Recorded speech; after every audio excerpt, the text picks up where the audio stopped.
Welcome to the Cyborg Vlog. Well, I'm on my way to work now after a 6-month pacemaker checkup visit. They just interrogated the pacemaker. So I have a few updates to tell you since my last video in which I did my 3-year review. So if you want to check that out, take a look for the link in the description. They told me after they interrogated the pacemaker that I'm using it about 1% in each chamber now at nighttime while I sleep. That seems to be a little bit of a reduction since I've started using my CPAP, which helps me keep my airway open. The theory behind my bradycardia and heart pauses 3 years ago that necessitated the implant of the pacemaker seemed to indicate that there's a correlation between sleep apnea causing low blood oxygen and a lower heart rate that causes a pause. So after the implant, I'd been using my pacemaker for like between 3 and 5% in each chamber for the last few years, and that seemed to have dropped down a little bit now that I'm using the CPAP at night. Now, that doesn't mean that I still don't need the pacemaker, because that I was having a 5.5 second pause. So that's severe enough to still necessitate having the pacemaker, even though it's only used in that maybe once or twice per night. But I guess when your heart stops for 5.5 seconds, it's good to have the battery backup to get it going again. Now, the other development I let them know at the cardiologist today was I had COVID-19 back in December and into early January. And that actually required me to go into the hospital for 3 days starting on January 1st. So I spent New Year's Day, or the evening of New Year's, in the hospital in the ER with the low blood oxygen. My blood oxygen was dipping down to about 89. So they decided to keep me in the hospital. They treated me with antibiotics for a secondary bacterial infection. They treated me with a steroid, and they also put these leg cuffs on me. They were on the lower calf and they would pressurize.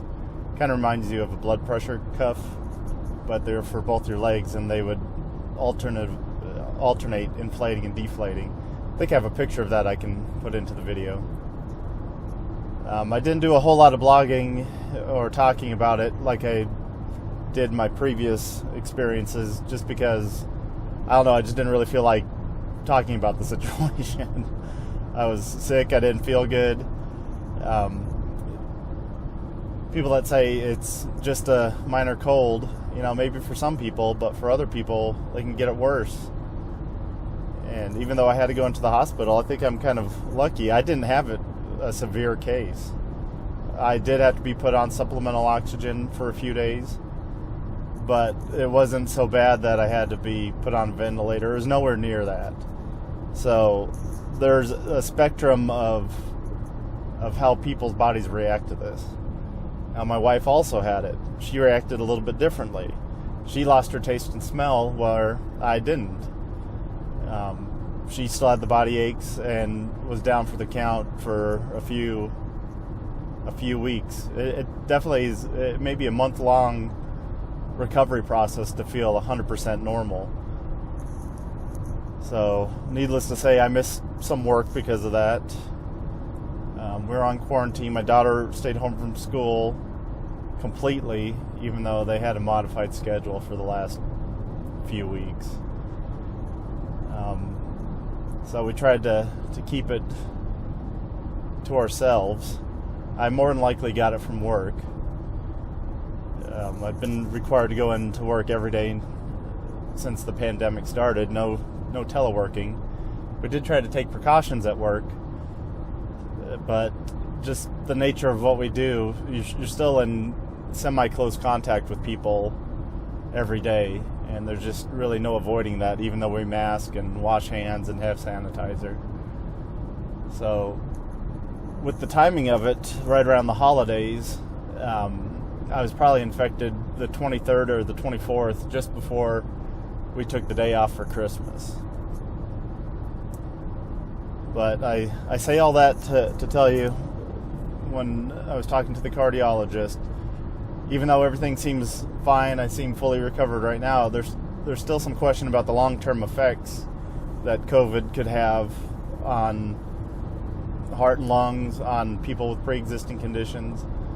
So we'll just have to wait into the future and see what happens, and hopefully everything turns out good. So that's just a quick update. I'll be back at the pulmonologist in about 4 months, and back at that's to check on the CPAP status, and I'll be back at the cardiologist in the summertime, since they're only having me go every 6 months now. So that's just a quick update. I really didn't have any extra ill effects because of having the pacemaker with COVID. They treated me just as they would any other patient. But I would like to thank the hospital staff and the nurses and the doctors that took care of me. They really didn't hold anything back. They started treating right away what they could as far as the symptoms, make sure I didn't get blood clots, made sure my oxygen level stayed up so my body could heal itself. So I feel fortunate that everything turned out well. My wife, daughter, everybody's fully recovered now. So we hope that the worst is behind us with this COVID situation, now that the vaccinations are coming out. So hopefully this is the year that we can put all this behind us. So if you want to keep seeing some updates, please go ahead and subscribe. If you have any questions or comments about what I talked about, please leave them in the comments below, and I'll get back to you. Thanks. Subscribe now. Resistance is futile.